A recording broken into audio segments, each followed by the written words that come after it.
Hi mga ka-Ekomoto! So, nandito nga tayo sa Ovale para sumilip ng mga bikes. Hello! Expectation ko is, kala ko talaga, madali.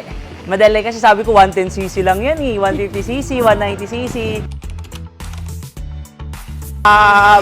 Overwhelmed kasi nagulat ako yung power niya na hindi siya pang 110cc eh, kasi tsaka bukod sa pang track use lang naman siya. Sobrang lakas niya. So ang expectation ko sa bike kasi is 110cc, napakadaling gamitin, pero nung nandun na ako, nakakapagod at ang saya-saya gamitin.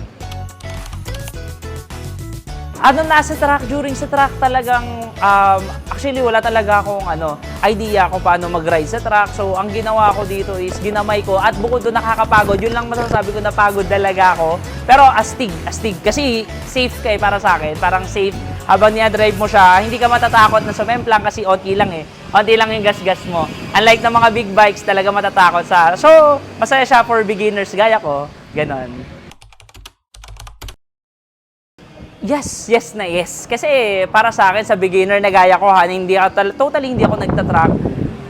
Hindi ako natakot na sumakay. Kasi unlike ng may mga big bikes ka, na isasampo mo sa racetrack, nakakatakot. Hindi gaya nito, kapag sinampa mo, hindi ka matatakot eh. Tsaka bukod doon, ang ganda ng bike. As in, sobrang ganda ng bike. So, para sa akin, good siya for newbies. Paano naman sa mga, matanda na sa ride, sa mga batak na, try nyo to. Maninibago kayo. Final thoughts? Yeah, the best.